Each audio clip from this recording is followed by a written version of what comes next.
Duna presenta Hablemos en Off con Nicolás Vergara, Consuelo Saavedra y Matías del Río. Auspicio de Banco BBVA, Movistar, Cert Chile, Larraín Vial, Volvo, Inmobiliaria Socobesa, Consorcio, Hertz, Cámara Chilena de la Construcción, AFP Habitat y Clínica Alemana. Duna, sonidos de tu mundo.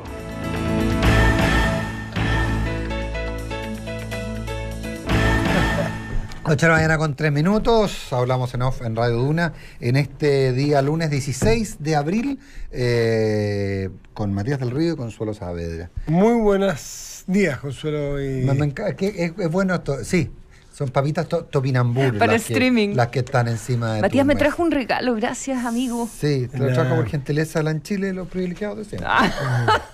Sí. Yo tenía la esperanza. Sigue pegado. Yo tenía la esperanza Nicolás, que te cancelaran el vuelo de vuelta. Yo también. No, y te quería, y con tu calvinismo propio, me hubiera gustado verte en buses en buses, ¿cómo se llaman los de los Ortiz? ¿Cómo se llaman? No sé, pero hay muy buenas líneas de buses de Chiloé. Sí. Como cuando uno era chico, que venía de vuelta y soñaba, ojalá que se caiga un puente, ojalá para no ir a clase. Que llueva y se salgan todos los ríos. El famoso sueño que se queme el colegio, ¿te acuerdas? Todas esas cosas. Bueno, eso quería Matías, que le cancelara, que por fin yo era más simple. Le cancelara su vuelo. Claro, el día que no llegaba un profesor, no le decía ni un malo ni uno, pero el día que no llegaba un profesor, ¿viste? Noticias más fantásticas eran las 8, las 10, 2 minutos, decían, el profesor de castellano no viene, así que se van a la biblioteca, o a las canchas. Qué maravilla. Ya, pero nosotros estamos aquí, vinimos.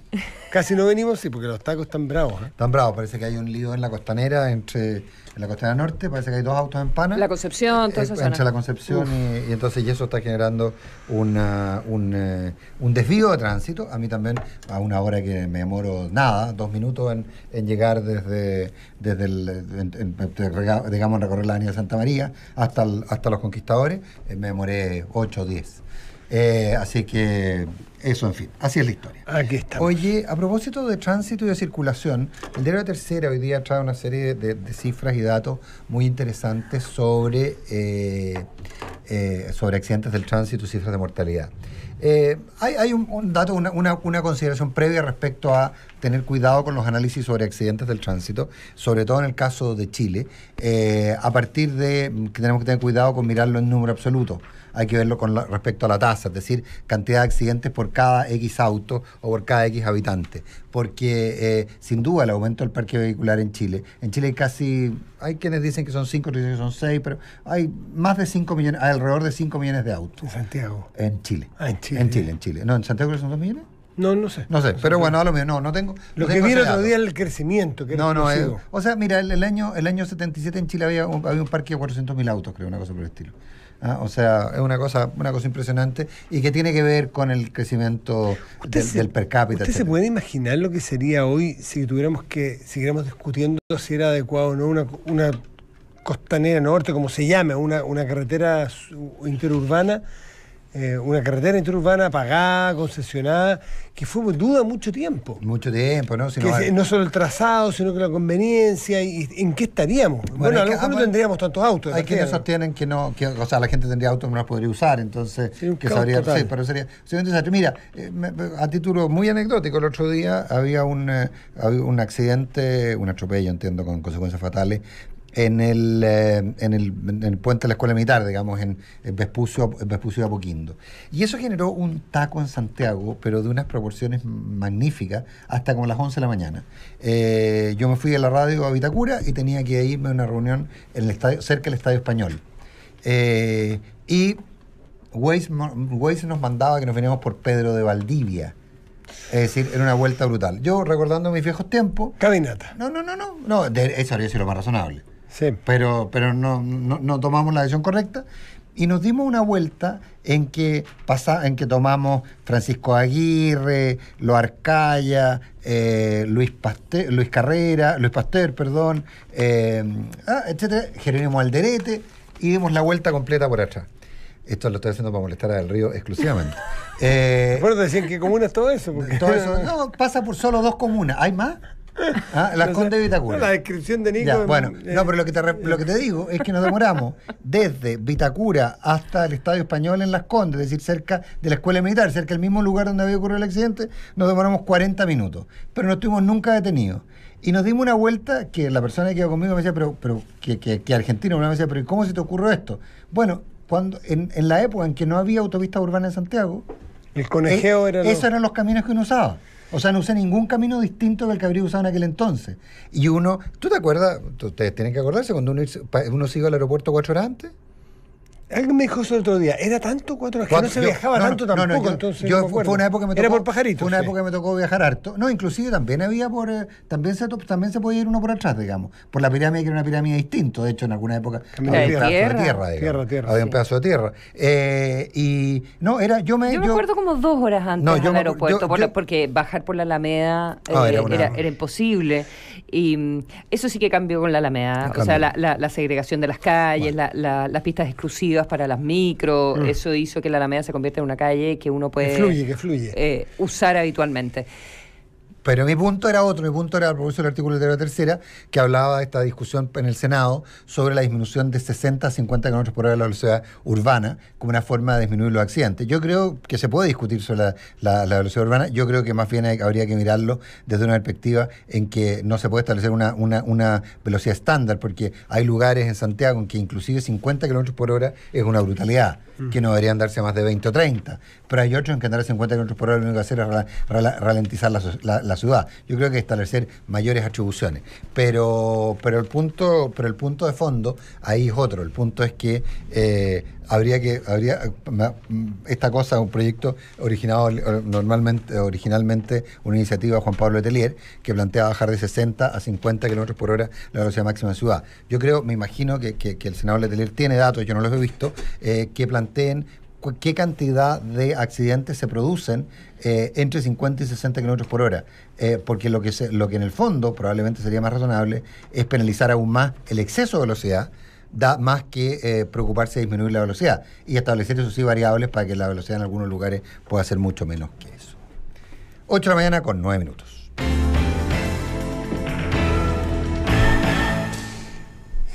Ocho con 9, estamos en Duna, hablemos en off, y nos acompaña nuestro invitado de hoy, el senador y presidente del Partido Socialista, Álvaro Elizalde. Álvaro, gracias por estar aquí, muy buenos días. Muy buenos días, un saludo a todos quienes nos escuchan a través de Radio Duna. Qué formal su saludo, senador. Es que, como ustedes saben que yo soy senador por el Maule, ya es muy formal el saludo en la radio. Te iba a decir exactamente, sí. Se notó que era un saludo regional. Tengo la influencia, por cierto, del Maule. Del Maule, sí, nosotros tenemos cercanía con el Maule. No, y con toda la potencia que tienen las radios en nuestras regiones, pues son el principal medio de comunicación.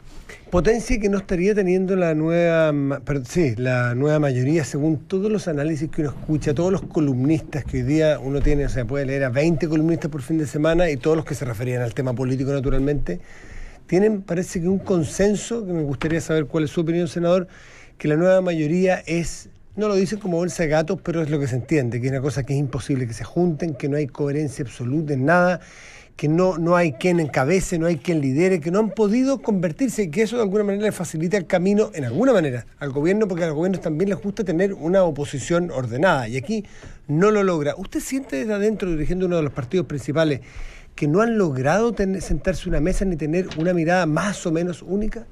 Bueno, sin lugar a dudas que el cuadro no es del todo positivo. Hay una tendencia a la dispersión y a la atomización.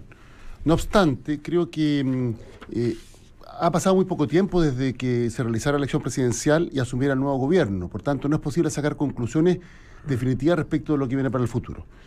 Nuestro compromiso y nuestra, podríamos decir, intención, nuestra voluntad, es generar espacios de convergencia que nos permitan reconstruir una opción de mayoría comprometida con los cambios sociales que Chile demanda, y por tanto vamos a promover el diálogo con todos los actores de la oposición, con todos los actores del progresismo, precisamente para generar esta convergencia.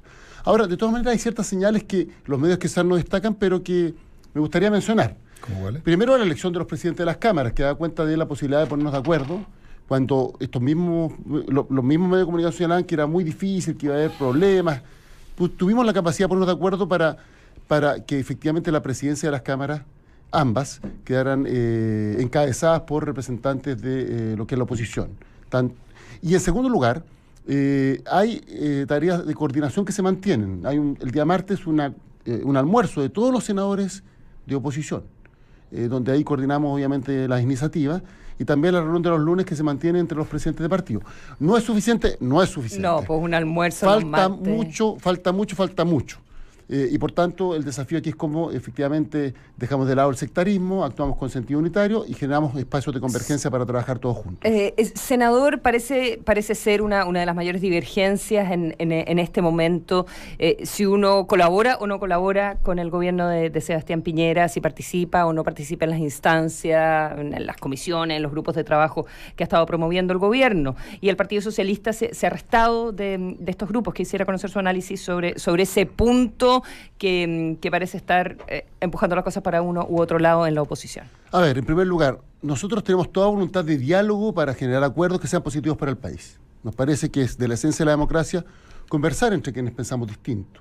Esa ha sido la línea de conducta permanente del Partido Socialista y por tanto nosotros mantenemos nuestra disposición, entendiendo que tenemos diferencias con el gobierno y por tanto tenemos que ver si nos podemos poner de acuerdo en torno a esas diferencias. Eso implica lo que hemos señalado, un diálogo de buena fe, sin descalificaciones y sobre todo con flexibilidad, porque en caso contrario es difícil que se produzca entendimiento. Respecto a las comisiones en particular, ya me han preguntado como 1000 veces, debo señalar, hace ya varias semanas sobre esto. Esto partió cuando se invitó a la presidenta... Usted no. Nosotros nos preguntamos por la comisión, no, para aclararlo, no. Esto partió cuando el gobierno invitó a la Comisión de Infancia a la presidenta de la Cámara de Diputados, no habiendo invitado a los que eran los presidentes de las comisiones respectivas y a los parlamentarios que más habían trabajado en el tema de infancia. La presidenta de la Cámara de Diputados entonces señaló que para ella le era imposible asistir a una instancia de esta naturaleza y por tanto no participó. Y lo que nosotros ahí planteamos es que efectivamente el diálogo de buena fe significaba primero que los interlocutores lo define cada sector político, es decir, no puede ser que el gobierno decida quiénes son los representantes de la oposición, es la oposición la que designa a sus representantes. Y en segundo lugar, que este debía desarrollarse con respeto al Congreso Nacional y un diálogo de cara a la ciudadanía. Y eso fue lo que planteamos. Ahora, a mí lo que me preocupa es lo siguiente, que por ejemplo a propósito de la Comisión de Infancia, se ha detenido en términos prácticos la tramitación de proyectos de ley en donde tenemos consenso. Y vamos a estar a la espera quizás cuánto tiempo más para que estos proyectos vuelvan a tramitarse con celeridad. Doy un ejemplo.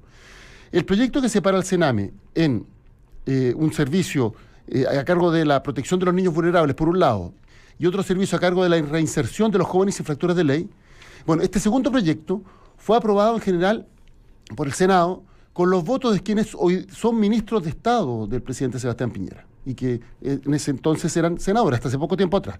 Fue un proyecto que presentó la presidenta Bachelet que tiene amplio consenso, pero producto de esta verdadera sequía legislativa en que hemos entrado, se ha producido un hecho bien curioso, que es que se señala que la prioridad son los niños y que es un proyecto que tiene como centro la protección a los niños, no está siendo tramitado y no se le ha puesto énfasis. Entonces, ahí es donde nosotros decimos... Pero eso es contradictorio con la comisión, es contradictorio con el avance. O sea, en el fondo, voy a usar una exageración, una hipérbole, por favor. ¿El gobierno está boicoteando el futuro de los niños al no tramitar este proyecto? No, yo no estoy señalando eso, estoy simplemente constatando un hecho, que producto de la sequía legislativa que se ha producido desde que asumió el nuevo gobierno, un proyecto fundamental para los niños donde tenemos consenso no está avanzando. Y ahí es ahí donde yo digo, bueno, avancemos. ¿Y ese proyecto conversa con lo que está haciendo la comisión? Ese es un proyecto, reitero, que fue votado favorablemente por quienes hoy son ministros del presidente Sebastián Piñera en su condición de senadores, y respecto al cual existe un amplio consenso. No hay ningún sector político que haya manifestado diferencias de fondo con esta iniciativa, sin embargo, su tramitación se ha ralentizado. Senador Elizalde, en este caso o en otro, ¿no vale la pena de repente parar una semana, parar 2 semanas de invento, o un mes o 2 meses si se quiere, para revisar un proyecto o una ley o un tema, por mucho consenso que haya tenido la discusión anterior, porque los escenarios, por Dios, que han cambiado y que rápido han cambiado en esta y en otras materias, como para legislar bien y hacer comisiones que sean multisectoriales, con parlamentarios de su sector también, o sea, no se ve sectarismo aquí, pero que el argumento de que esto ya estaba a punto de salir, a lo mejor es mejorable esa ley. No es bueno, quizás no sequía, o llámele sequía, pero para hacerlo mejor, incluso con su participación. Sí, pero yo estoy citando aquí, Matías, discúlpame, un proyecto de ley en que hay consenso de todos los sectores. Pero que a lo mejor es mejor. Y así se ha manifestado. ¿Es mejorable? Esa es la pregunta. ¿Es mejorable o no es mejorable? Bueno, es de la esencia de la labor legislativa. Todos los proyectos de ley son perfectibles. pero cuando existe un 99% de acuerdo, la pregunta es ¿por qué no seguimos tramitando? Mira, tramitar, Matías, es muy simple. Es que se discuta el proyecto. Y de eso consiste tramitar un proyecto de ley. Y ahí se le puede poner la indicación. Que se presenten indicaciones para perfeccionarlo, modificaciones. Pero la pregunta, ¿para qué seguir dilatando? ¿Y por qué? Se lo pregunto yo a usted, lo doy vuelta, le pregunto, ¿por qué cree que lo hace el gobierno? Bueno, yo en su momento planteé que efectivamente el gobierno estaba más preocupado en una foto que de efectivamente solucionar un problema bien de fondo. Tanto así que se dice que se invita a conversar, y al día siguiente se presentó otro proyecto de ley que establece un aumento de la subvención de las instituciones colaboradoras del Sename sin haberlo consultado con esta comisión. O sea, te invito a dialogar, pero no te consulto lo que hago. Así de simple. Y que es un proyecto que nosotros podemos compartir, que haya más recursos. Obvio que tiene que haber más recursos para los menores, pero más recursos para las mismas instituciones que hacen mal la pega es más de lo mismo. Y ahí es donde nosotros señalamos que se tiene que avanzar en estas dos otras iniciativas, la que crea el servicio de protección a los niños en situación de vulnerabilidad y el sistema de protección, de reinserción a los jóvenes infractores de ley. ¿Y ahí estarían pecando de ingenuidad entonces quienes participan en las comisiones? Es que hay una afirmación anterior que sobre el organismo. Sí, claro, porque yo me perdí ahí por eso. No quiero convertir esto en discusión sobre el proyecto de infancia, porque para nada. Pero hay una afirmación que usted hizo, senador, que me llama la atención. Usted dice que es darle más plata a las organizaciones que más mal lo hacen. No que más mal lo hacen. Es que eso fue lo que dijo. No. Las instituciones del Sename obviamente no están haciendo bien el trabajo. Sí, pero lo que pasa es que esto era para los colaboradores, efectivamente, sí. para que ellos haya una percepción, porque lamentablemente los casos más dramáticos han sido en hogares que son directamente del Sename, no de colaboradores. Sí, y lo que se plantea es que hay una diferencia muy importante entre los recursos que reciben los hogares del Sename y los recursos que reciben los colaboradores. Y en términos absolutos, los colaboradores lo hacen mejor. Y usted había afirmado exactamente lo contrario. No, yo estoy diciendo lo siguiente. Esto es más plata para instituciones que no están haciendo bien el trabajo. Estadísticamente, además, así señala de acuerdo al informe que elaboró la Cámara de Diputados. No estoy señalando que todas las instituciones hagan mal la pega, pero estoy señalando algo distinto. Estoy señalando, si vamos a pasarle más recursos, modernicemos la institucionalidad para garantizar que esos recursos se destinen y se utilicen de buena forma y que, por tanto, los estándares de calidad del servicio que están prestando estas instituciones sea mejor. Eso es lo que he señalado.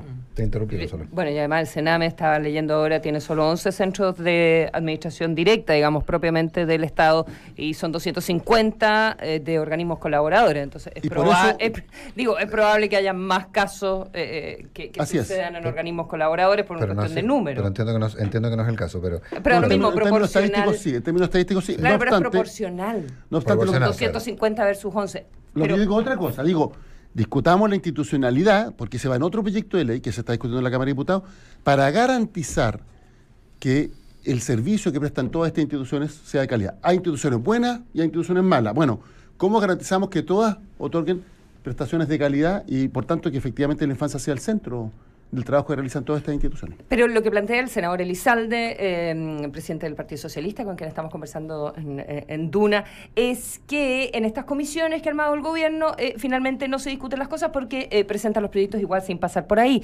Entonces... Lo mismo ocurrió en seguridad, que se presentó al día siguiente el proyecto, se anunció el proyecto ¿Y quiénes participan entonces en estas comisiones? La gente del Frente Amplio, gente también de la ex nueva mayoría. ¿Está pisando el palito? ¿Pecan de ingenuos? A ver, yo creo que actúan de buena fe, pero no voy a calificar. Mire, usted me conoce, Consuelo, yo no descalifico, hago críticas políticas, pero no descalifico.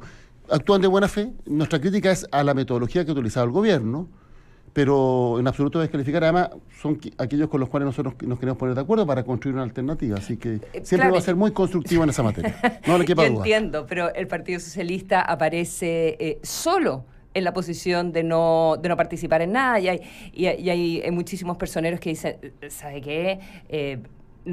Son problemas importantes y no podemos negar la sal ni el agua, y tenemos que colaborar también. Nosotros no estamos negando la sal y el agua. De hecho, señalé al principio que nuestra voluntad es de dialogar y conversar con el gobierno en todo lo que sea necesario y bueno para el país. Sí hemos hecho una crítica a la forma en la cual se han constituido y están trabajando estas dos comisiones en particular, que hay, 15 representantes del gobierno, 3 de la oposición que se eligen por el propio gobierno, y por tanto hemos señalado una crítica a la metodología, pero voluntad de diálogo vamos a tener. Y lo segundo, cuando se dice que el Partido Socialista está aislado, más bien el Partido Socialista ha actuado con relativa uniformidad, teniendo diferencias interiores. Nosotros somos un partido democrático, por tanto tenemos diferencias. Los otros partidos tienen muchas divisiones a propósito de esto. Hemos visto el debate que se generó en el Frente Amplio entre los que quieren participar y los que no. Hemos visto la discusión que se dio la semana pasada en el almuerzo de los parlamentarios del PPD, donde también hubo una gran discusión. Hemos visto. Pero ustedes le prohibieron a un senador participar, pues. No le hemos prohibido a nadie, no. ¿Sulza se bajó solo? Pero si él lo ha señalado, él ha dado como 40 entrevistas sobre este tema. Pero una cosa ha señalado que como no tenía acuerdo con la bancada, tomó él la decisión. Mire, en esto que yo quiero ser bien claro, aquí no se dan órdenes, no se establecen prohibiciones, nosotros somos un partido democrático, y por tanto a nadie se le ha prohibido todos los que hemos sido padres hemos dicho, mire, haz lo que tú quieras, pero a mí no me parece. ¿Qué es lo que estoy diciendo? Insulza también en una entrevista dijo... una relación entre padre e hijo, una relación entre pares. Álvaro Elizalde, senador socialista, presidente del Partido Socialista, el mismo ex canciller, es decir, el senador Insulza dijo también, demasiadas cosas, claro. Yo quiero a mi partido más de lo que en mi partido me quieren a mí, en muchos casos. Se ha convertido en una suerte de paria, como un tipo del antiguo régimen, un concertacionista que molesta un poco el tono dialogante que quiere tener. Mire, yo almuerzo... Pero eso lo dijo Insulza, ¿cierto? 3 veces a la semana con José Miguel Insulza, como producto de la labor parlamentaria del Senado. Es una gran contribución, es muy querido, muy respetado por todos. Pero no se siente tan querido, dijo. Bueno, pero... Eso lo dijo, usted lo habrá leído, igual que yo. Yo podría decir que le tenemos mucho respeto, yo le tengo un gran aprecio a José Miguel Insulza. Lo respetan a él y a su forma de hacer política, que claramente es muy poco frente amplista, digamos, más concertacionista, le estoy poniendo yo los motes. Esa es la gracia de un conglomerado diverso. Sí, pero si no le digo que sea la gracia o no la gracia. A mí me gusta ¿Es respetado? La uniformidad, me gusta la diversidad y la gracia que... Sí, solo le pregunto si es respetada esa forma dentro del Partido Socialista, o usted ve que en los pasillos cuando pasa le hacen morisqueta cuando pasa. No, nadie le hace morisqueta, no. O sea, él está perseguido si no se siente querido en su partido. Usted dice eso, yo no lo digo. No, lo dijo él. Usted lo vio en la entrevista, se la puedo mandar. Lo que yo le puedo señalar es que él es muy respetado por sus padres, es una gran contribución, tiene una larga trayectoria, y pretender que haya una especie como de uniformidad en esta convergencia amplia de todos los progresistas, a mí me parece que es un error. Si la gracia es la diversidad, que haya matices, que haya diferencias y que tengamos mecanismos democráticos, obviamente, para resolver esas diferencias, entendiendo que compartimos principios y valores que nos hacen trabajar juntos. Senador, perdón, yo era el que no quería volver sobre el tema sobre el tema de infancia, pero me hacen una aclaración. Me dicen que usted sabe, al proyecto se refiere usted al servicio de reinserción juvenil. ¿A ese es el proyecto que usted se refiere? Son dos proyectos distintos. Porque ese se está tramitando y tiene suma urgencia. Sí. Y se están discutiendo indicaciones. Pero hay dos proyectos. El de reinserción de los jóvenes infractores de ley, que está en el Senado, y el de protección a los jóvenes, a los niños en situación de vulnerabilidad. Ese está detenido prácticamente, que es el que se está discutiendo también en la Cámara de Diputados. Ya, porque el otro está con suma urgencia y se está tramitando. O sea, de dos proyectos... Lo que pasa es que el Sename, la iniciativa que presentó la presidenta Bachelet es separar el Sename en dos iniciativas. Porque, ¿cuál es el problema que tenemos hoy? Que el Sename realiza en simultáneo ambas pegas y tiene objetivos distintos. Hay un consenso en Chile que es necesario separar estas dos tareas, estas dos funciones. Por tanto, crear dos servicios completamente separados, valga la redundancia. Uno que se haga cargo de la reinserción de los jóvenes infractores de ley y otro que se haga cargo de la protección de los niños en situación de vulnerabilidad. Ambos proyectos obviamente son igualmente relevantes porque tienen que ver con las labores que hoy día realiza el Sename. La separación de funciones tiene por finalidad que se hagan las pegas por separado y se hagan bien con dos instituciones distintas. ¿Pero es el servicio de protección especializada que depende del Ministerio de Desarrollo Social? ¿A ese es el proyecto que usted se refiere? El que está en la Cámara, el que crea un servicio... Pero esto en todo caso entiendo que se paralizó en el gobierno anterior por falta de consenso, ¿eh? Eso es lo que me dice gente que desde el Senado me dicen que fue, desde el Congreso me dicen que fue en el gobierno anterior por falta de consenso. Este está en la Cámara de Diputados en todo caso. No, por eso dije el Senado desde el Congreso. Me dicen desde el Congreso que se pareció en el gobierno anterior por falta de consenso y entiendo que hay un anuncio que se iba a retomar a fines de mayo por parte del gobierno. No, pero solo efectos aclaratorios. Positivo sería sin lugar a dudas que ese proyecto se le dé celeridad. Si usted tuviera que hacer una... Lo único que no quería era hablar de infancia y terminar hablando solo de infancia. Bien, vamos, Consuelo. Pero me parece muy fundamental, porque yo creo que efectivamente este debe ser un tema central de las políticas públicas. Nosotros, cuando fuimos gobierno, impulsamos muchas iniciativas a través de, sobre todo, el sistema de protección social Chile Crece Contigo, la ampliación de la cobertura de la educación preescolar, la construcción de salas-cunas y jardines infantiles, también iniciativas para promover el cuidado de los niños, tanto de responsabilidad de los hombres como de las mujeres, en fin. Nos queda mucho para avanzar, pero son muchas las iniciativas que se impulsaron en esta materia. Para avanzar, porque si no, no sería uno de los temas principales de este gobierno también. Llevamos muchísimo tiempo conversando sobre los niños. Desde el punto de vista político, senador Elizalde, si usted tuviese que hacer una apuesta, ¿por dónde cree o cuál es la beta que cree que va a permitir que la oposición se articule nuevamente de una manera como sostenida y permanente? A ver, yo creo que lo primero aquí es generar un espacio de convergencia, de diálogo, de conversación, para superación de prejuicios, y sobre esa base efectivamente ir construyendo una alternativa. Esto no se construye de la noche a la mañana, esto es un proceso. Sí tenemos ciertas fechas límite, porque obviamente si no somos capaces de generar una propuesta unitaria en la próxima elección municipal y de gobernadores regionales, aunque podamos ser mayoría, la suma por separado va a significar que seamos derrotados. Y ahí hay, por tanto, una fecha límite para establecer alguna forma de entendimiento o de acuerdo. Pero creo que efectivamente durante todos estos años se tiene que establecer este proceso de diálogo y de conversación. Nosotros, de hecho, estamos prácticamente realizando bilaterales con todos los actores de la oposición. Nos hemos reunido, obviamente, con quienes trabajamos en la nueva mayoría. Los días lunes hay una reunión de los presidentes de los partidos de la nueva mayoría. Los días martes está esta reunión de coordinación de los senadores de la nueva mayoría, pero adicionalmente hemos iniciado diálogo y conversaciones con actores del Frente Amplio y otros actores más, porque creemos que es fundamental conversar, dialogar, saber cuál es la disposición de cada uno para generar una propuesta común. Hablando del Partido Socialista, senador, ¿el Partido Socialista está preocupado del legado del gobierno de Michelle Bachelet? ¿El objetivo, la labor como oposición es defender el legado? Nuestra labor como oposición tiene que ver con el futuro. Por cierto, vamos a defender aquellas conquistas sociales de estos años que nos parece que son fundamentales para que no sean desmanteladas. Pero nuestro principal desafío tiene que ver con el futuro, sobre la base de nuestra historia, tiene que ver con nuestra propuesta de futuro. Pero tengo la impresión que sobre el legado y sobre la obra de Michelle Bachelet, desde ya en el Frente Amplio no hay consenso, ni mucho menos. Y por otro lado, en términos prácticos, hubo una elección en la cual mayoritariamente, y los niveles de popularidad, etcétera, no digo de manera brutal, pero sí mayoritariamente, al menos en la obra del gobierno de Bachelet no generaba consenso. Atrincherarse en un legado que representa al 30 o 40% del electorado y que ni siquiera representa a toda la izquierda, ¿no es un error estratégico? Pero yo le dije algo distinto.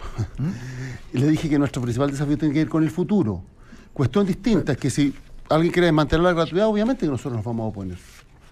¿Ha visto señales de desmantelamiento? Si se quiere impulsar una reforma tributaria que afecte el carácter progresivo del cambio que se impulsó bajo el gobierno anterior, y que por tanto se consista en rebajarle los impuestos a los que ganan más, obviamente que nosotros respecto a eso vamos a tener una diferencia. ¿Ha visto señales concretas de un intento por desmantelar los logros del gobierno anterior a su juicio? Yo usé una frase hace un tiempo que era la motosierra administrativa. A propósito de la tendencia que está adoptando el gobierno de... Que no ha aprendido tanto como la retroexcavadora todavía. Es que la retroexcavadora... Es más complejo. Es que la retroexcavadora la dijo un propio, no un ajeno. Es más grande. ¿Por qué razón? Porque efectivamente por vía del decretismo, como el concepto que se acuñó en Argentina en los 90, se pretende burlar el sentido de las leyes sin modificarlas a través del debate parlamentario de cara a la ciudadanía. Y el gobierno ha tomado medidas concretas, por ejemplo en el protocolo de salud, y también ha anunciado iniciativas tales como reformular la reforma laboral sobre la base de los dictámenes interpretativos de la Dirección del Trabajo.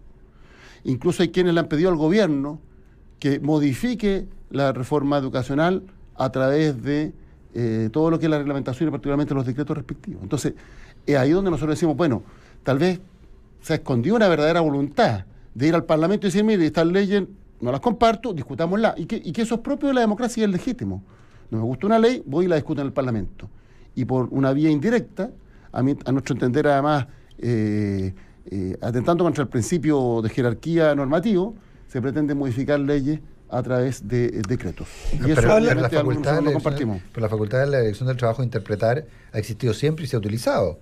De hecho, se ha criticado que Cristian Meli, siendo director del trabajo, interpretó, por ejemplo, normas sobre reemplazo y otros de manera distinta a lo que era el espíritu de la discusión. Eso es una facultad que existió siempre, no es una facultad que haya establecido este gobierno. No contra ley. El protocolo de salud nosotros hemos señalado que aquí no se está cumpliendo. Yo estaba hablando de trabajo. Bueno, estamos a la espera, vamos a conocer los dictámenes porque todavía no se conocen, pero no contra ley. Porque si se quiere modificar la ley, bueno, vamos al Parlamento, vamos al senador Elizalde recién estaba hablando que más que preocupado del legado están hablando de futuro, y lo aclaró con mucha claridad, pero todos sabemos... Eso no obsta, perdón, que nosotros compartamos las iniciativas que impulsó el gobierno de la presidenta Bachelet y como he señalado, vamos a defender las conquistas sociales. No he dicho que lo va a dejar votado, pero que el centro está en el futuro, es decir... Esto es un principio bastante básico que rige para todo en la vida, que es una mezcla de lo que viene con lo que fue. Perdón, es bien importante aclarar esto, porque a veces se plantean como falsas dicotomías. Como que estar preocupado del futuro significa que nos desinteresamos del pasado. Por cierto que el pasado es relevante, nosotros vamos a defender esas conquistas sociales, estamos orgullosos de cambios que se impulsaron bajo la segunda administración y bajo todos los gobiernos de los cuales hemos formado parte. Pero cuestión distinta es que si usted me pregunta cuál es nuestro desafío, nuestro proyecto de futuro tiene que ver con cómo nos hacemos cargo de temas que están pendientes, salud, pensiones, solo por citar algunos ejemplos. Eso estaba diciendo, son cosas, el futuro y el pasado son bastante indivisibles, porque uno se va haciendo cargo, va mejorando y también va pensando en cosas nuevas que aparecen. Pero y además saca lecciones, y me gustaría que usted sacara alguna lección aquí, o nos dijera qué ha pensado, qué ha reflexionado respecto de lo que a usted se le responsabiliza de haber empujado con tanta fuerza la baja de Ricardo Lagos y haber puesto a Alejandro Guillé. ¿Les dio qué rentabilizaron ustedes ir detrás de Alejandro Guillé como candidatura, que hoy día no parece ser un líder político ni que los represente, ni que los encabece, ni que se sientan muy orgullosos de él a pocos meses de haber sido su candidato? ¿Qué reflexión hace de ese momento? Yo puedo señalar algo muy simple, que es que efectivamente yo fui elegido presidente del Partido Socialista y mi compromiso era que en esa oportunidad íbamos a elegir el candidato. Y organizamos efectivamente la elección por el Comité Central, mecanismo que había sido solicitado por el comando del presidente Lagos. No olvidemos que había otra alternativa, que era hacer una consulta. El comando del presidente Lagos nos dijo que querían que el Comité Central lo resolviera. 3 veces antes, sin ser yo presidente, se había reunido el Comité Central y no había proclamado candidato alguno. Mi compromiso fue, vamos a decidir y decidimos. A través de un mecanismo democrático. ¿Qué reflexión ha hecho después de esa decisión? Y además al carro que se subieron. Bueno, pero yo reitero, esto fue una decisión democrática que nosotros adoptamos. Sí. ¿Cuál es la reflexión de lo que adoptaron? Se lo planteo de la siguiente manera. Mire, que yo quiero ser bien cuidadoso con la figura del presidente Lagos, porque efectivamente... Fuera de hecho, yo no he hecho crítica. ¿Me maltrataron un poco? ¿Se arrepiente un poquito de maltrato? Es que a mí me parece que una elección democrática no puede ser concebido bajo esa característica. Al contrario, en democracia todos tenemos que competir y con mucha humildad. Y aquí hubo un mecanismo... ¿Le faltó humildad democrática? ¿Le faltó humildad? No, en absoluto. Es que siento que como que me quiere hacer pelear con alguien y que me quiere hacer... Quiero que reflexione sobre la elección de Guillé como su candidato. Más que Lagos, yo me refería más a Guillé que a Lagos, fíjese. Yo creo que nosotros efectivamente lo planteé en la cuenta que di el día de enero, que fue aprobada por unanimidad ante el Comité Central del Partido Socialista, perdimos la elección por varias razones. La primera es que efectivamente cuando impulsamos las transformaciones a las cuales hacía referencia Nicolás, no tuvimos la capacidad de explicar adecuadamente cuál es el impacto que iban a tener.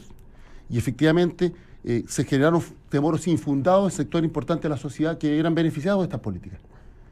La gratuidad es el mejor ejemplo, porque aquí se planteó que nosotros íbamos a destruir el sistema educacional particular subvencionado y no ocurrió así. Entonces, primero, que efectivamente faltó capacidad de explicar iniciativas para superar estos temores infundados, a mi entender, respecto de estos cambios. Lo segundo, que como coalición no tuvimos la capacidad de resolver adecuadamente nuestras diferencias para arribar a una candidatura común. Y en tercer lugar, que en el contexto de la campaña no fuimos capaces de transmitir con claridad lo que representaba nuestro proyecto.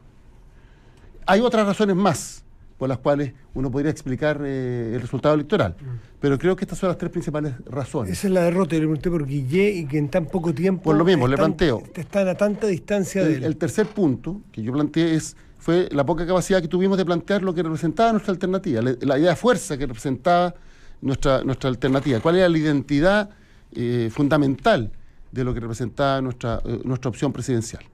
Y creo que esas son las 3 razones que explican en alguna medida, mi intención no es agotar este debate, pero que explican en alguna medida el resultado electoral. Álvaro Elizalde, senador. Con un sí y un no casi. Pero no es posible. No, lo que yo voy a decir es que Álvaro Elizalde tiene que venir más seguido porque viene y le tenemos que preguntar de demasiadas cosas. No puede ser. De hecho, me hicieron una pregunta que me han hecho durante. Bueno, me la habían dejado hacer hace como una semana, que es el de las comisiones. Y la de. Esa te la hiciste sola, Álvaro. Esa te la hiciste sola, nosotros te preguntamos. No, se la hice yo. La definición no la definición. Pero la han hecho 40.000 veces. Sí, pero le ha pasado el tiempo, la reflexión con tiempo van cambiando. No, es que no quiere venir nunca para acá, entonces por eso que no. No, feliz de venir para acá. Echan de menos a sus socios de siempre, la democracia cristiana, fueron sus socios de viaje siempre. Se lo planteo de la siguiente manera. Para construir mayoría, nosotros obviamente vamos a trabajar con la democracia cristiana. Pero no están yendo, pero la democracia cristiana no está yendo a los almuerzos, ¿no? Sí, pues. ¿Sí está yendo? Sí. Pero como antes se cubrían los almuerzos, ahora no. Entonces, parece que yo esa dije, es mi pregunta. ¿dónde va toda la nueva mayoría? Lo dije de esa manera. Los días martes, los senadores, de lo que en su tiempo fue la nueva mayoría, nos juntamos a almorzar. No, de acuerdo, no, pero y ahí coordinamos la tarea legislativa. De acuerdo, pero hay una instancia de coordinación formal en la que no participa la democracia cristiana. Los lunes. Hay una reunión de los lunes de los presidentes donde la democracia cristiana ha señalado que hasta que no renueve la directiva no va a participar. Pero obviamente que a nosotros nos interesa promover el diálogo y trabajar con todos los actores de la oposición. Hemos señalado que vamos a promover un diálogo desde la democracia cristiana al Frente Amplio. O sea, todo lo que quiera sumarse a este Pero daría la impresión que para el Frente Amplio, y aquí estoy siendo absolutamente arbitrario en mi afirmación, daría la impresión que ustedes tienen que elegir entre el Frente Amplio y la democracia cristiana, porque daría la impresión que el Frente Amplio no se va a sentar en el mismo lugar que la democracia cristiana. Ni la democracia cristiana con el Frente Amplio. Pero yo planteo de la siguiente manera, ¿cómo construimos mayoría?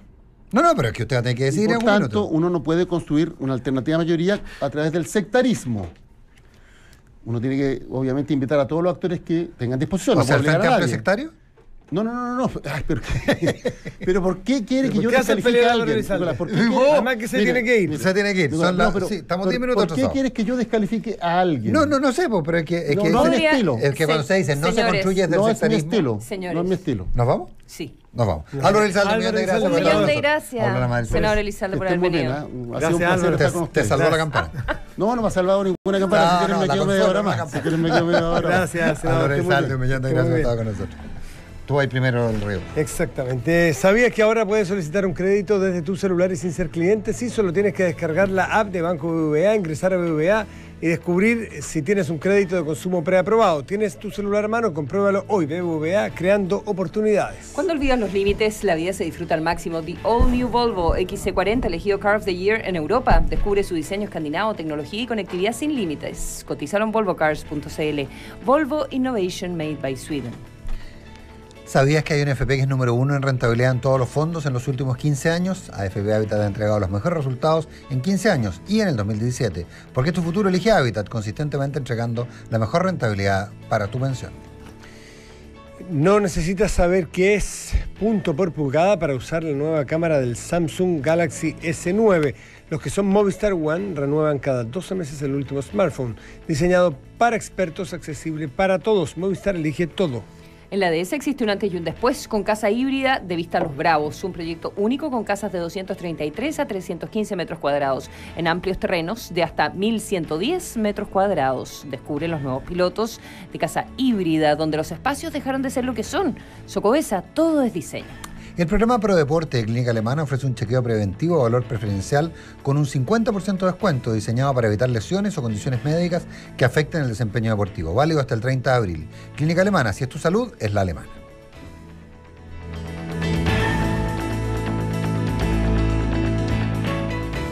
La Cámara Chilena de la Construcción trae a Chile al economista y cientista político británico James Robinson, coautor del exitoso libro ¿Por qué fracasan los países? No te pierdas la interesante charla de este profesor e investigador de Harvard en el seminario Nuestro país, nuestro compromiso. Claves para construir un Chile mejor. Miércoles 9 de mayo a las 8:30 horas, Casa Piedra. Inscripciones sin costo en semanadelaconstrucción.cl. Cupos limitados. Cámara Chilena de la Construcción. Obra de constructores. Obra de todos. Hay cosas difíciles de creer, como... ¡Ay, amiga! Ya salí. Voy en camino. pero hay otras que sí puedes creer, como el crédito de consumo preaprobado de BBVA que puedes pedir sin ser cliente. Créelo, bajando la app BBVA Chile o ingresando a bbva.cl, puedes descubrir si tienes un crédito preaprobado y solicitarlo en cualquier sucursal solo con tu huella digital. BBVA, creando oportunidades. Otorgamiento de crédito sujeto a aprobación del riesgo comercial del cliente. Infórmese sobre la garantía estatal de los depósitos en su banco o en sbif.cl. Hoy, tu banco está en una pantalla, tus amigos en grupos de WhatsApp, tus series favoritas en Internet, tu currículum en LinkedIn y tu empresa está así de actualizada. Bienvenido a eCert Chile, pioneros en soluciones innovadoras, factura electrónica, contratos laborales electrónicos, firma para impuestos internos. Es más fácil de lo que crees. Optimizas tiempo y ahorras costos con el respaldo de la Cámara de Comercio de Santiago. Visítanos en ecertchile.cl o llámanos al 2360-7175. eCert Chile. Cero papel, cero problemas. En 700 metros, gira a la derecha o a la izquierda o continúa recto. Ahora puedes hacer lo que quieras porque los límites ya no existen. Designed to be limitless. The all new Volvo XC40. Descubre un SUV diseñado para entregarte infinitas posibilidades. Conoce su tecnología sin límites y sus funciones de almacenamiento inteligente. Cotízalo en volvocars.cl. Volvo, Innovation Made by Sweden. Tal vez sea su prestigio y trayectoria de más de 100 años, o la asesoría que me dan para ayudarme a cuidar los ahorros de toda mi vida. En Consorcio se mueven para darme muchas razones para confiar. Por eso, con una renta vitalicia Consorcio, puedo asegurar una renta fija en UEF para toda mi vida y disfrutar la mejor etapa de mi vida. Conoce más en www.razonesParaconfiar.cl. En Consorcio nos movemos para hacer tu vida más simple y entregarte la asesoría y servicio que necesitas en cada etapa de tu vida. Seguros, previsión, ahorro. Consorcio, tu vida es lo que nos mueve.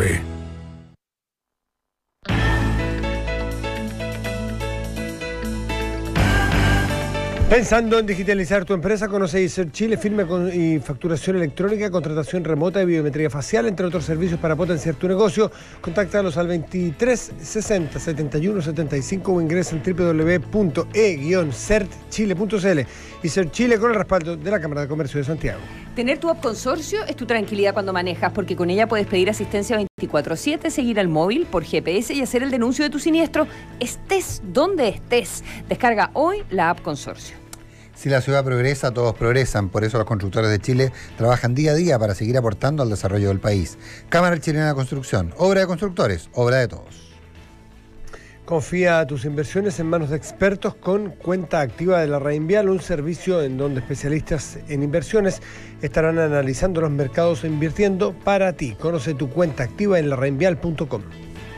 Vayas donde vayas, tu próximo fin de semana aprovecha la tarifa súper rebajada de Hertz Rentacar desde 23.900 pesos diarios. Incluye IVA, cargo aeropuerto y kilometraje libre. Además, acumulas millas. LATAM Pass se reserva ya en hertz.cl.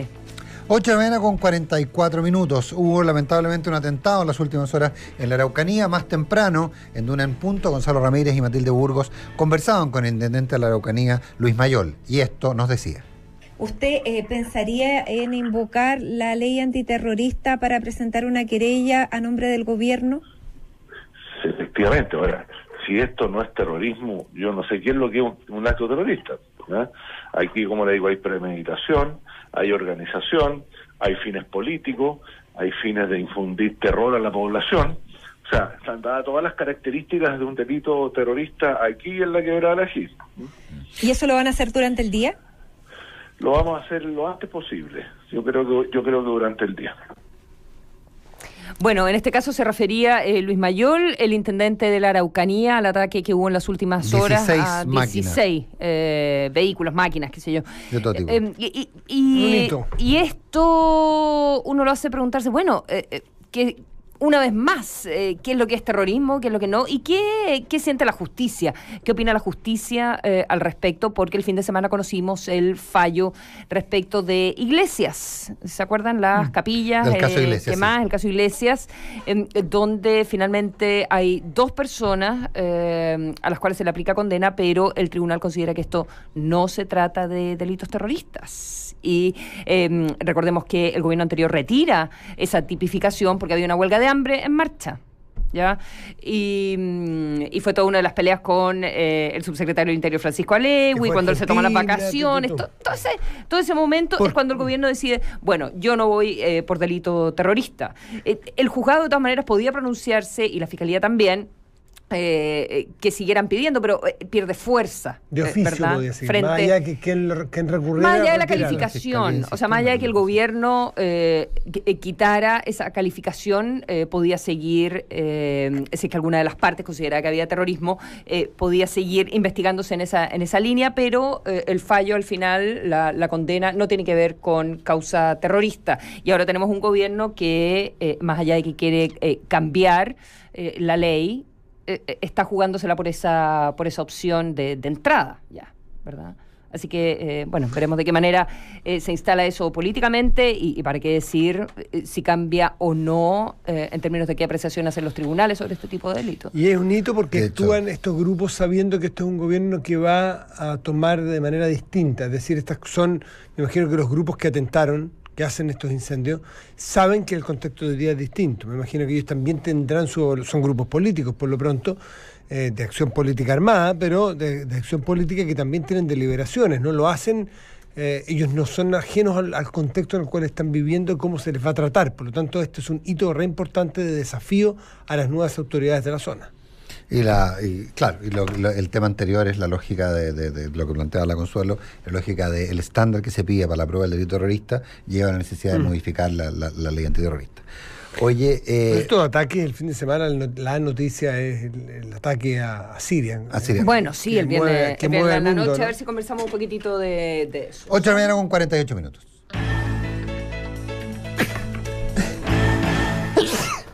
¡Salud! Gracias. Claro, si bien la semana pasada hablábamos que lo llamativo era que Angela Merkel se había arrestado y eso había hecho que perdiera fuerza. Y claro, recordó que partimos la semana más o menos con un Trump que por Twitter anunciaba que el fin de semana iba a haber ataque. Y todo el mundo reaccionó a eso. Angela Merkel dijo que Alemania no iba.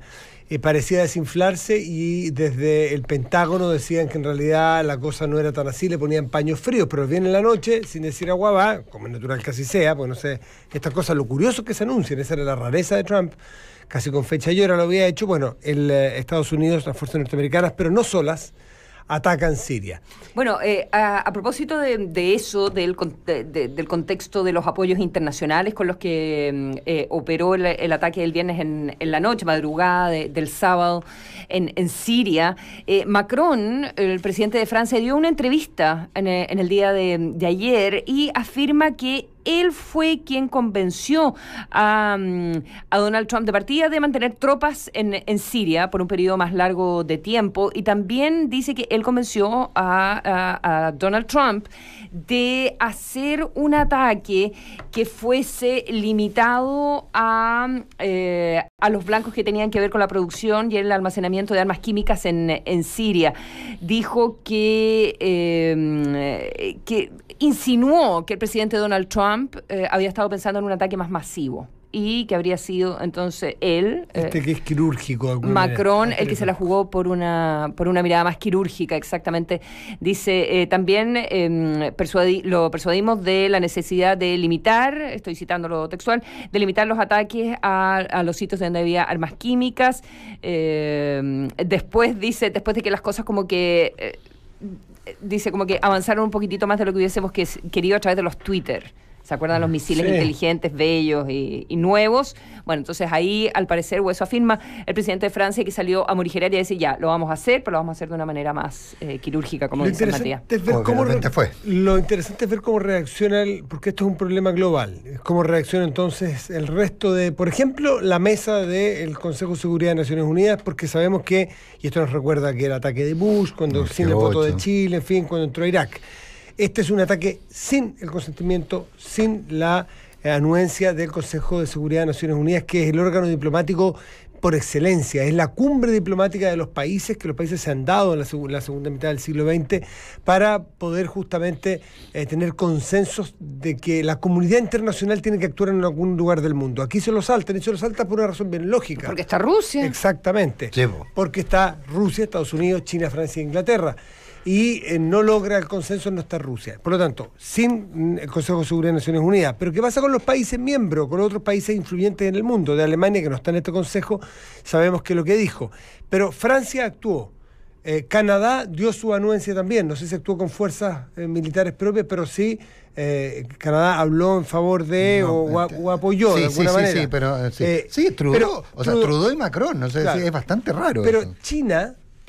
China fue muy cauto, pero muy claro en señalar que le parecía muy mal justamente lo que dije antes, que se saltara a las Naciones Unidas como este órgano rector o órgano fundamental en el cual cambia la vida. Donde, claro, China llamando a que se utilice la vía de las Naciones Unidas como vía pacífica o como vía de acción conjunta al menos. Y Rusia diciendo una frase que creo que lo resume todo de Putin, que un ataque más y esto va a generar el colapso mundial. Creo que lo dice todo. Ahora, ya lo había dicho Putin una vez, alguien puede decir que Putin es ladra pero no muerde. Atacar a Siria sabemos que es atacar a Rusia. Ahora se supone que esta semana estos aliados en el ataque a Siria van a hacer como un empuje en los organismos internacionales. Yo no sé de qué manera Naciones Unidas ahora va a decir, claro, después del ataque, vienen a conversar con nosotros fundamentalmente para poder llevar a terreno las investigaciones respecto de las armas químicas en Siria. El ex embajador norteamericano en Siria, uno de los diplomáticos, y retirado ya, pero diplomáticos importantes, no recuerdo su nombre, leí ayer, decía que estos ataques no pueden ser solo unos, tienen que ser ataques consistentes y persistentes a estos para que tengan un objetivo, claro. Por lo tanto, que sería un error estratégico dejarlo aquí. Aquí hay que demostrar que hay una absoluta intolerancia al uso de armas químicas. Y pues lo que pasa es que Siria aparentemente quiere volver a atacar. Macron, una de las cosas que se la jugó Macron es porque él dice tener pruebas de que hubo utilización.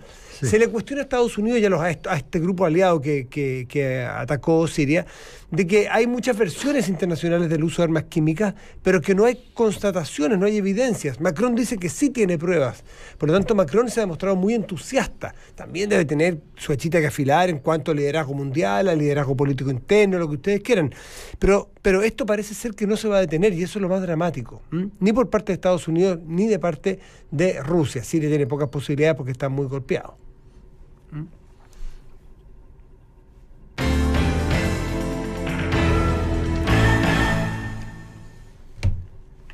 ¿Algo más? 8 de la mañana con 53 minutos. Con 53 minutos estamos. Hoy es que estamos cumplidores hoy día de los tiempos. Nos tenemos que ir. Es que entramos justamente a la misma hora. Oye, no hay mucho más. Esta es una semana, bueno, yo para ser autoflagelante, en fin, un partido de fútbol ayer en que un equipo con camiseta blanca ganó. Pero, déjalo ahí. Pero está bien. ¿Por qué hablamos de eso? No, porque el Río estaba tratando de humillarme, estaba esperando la oportunidad para hacerlo y finalmente entonces yo prefiero anticipar el daño. Porque hay amigos míos colocolinos que no tengo ningún problema, pero los colocolinos de ocasión, esos son los que me complican, digamos. Yo no soy ni colocolino de ocasión ni de no ocasión. Oye, soy del puntero. Cosas que van a ser noticia hoy día. Me gustó.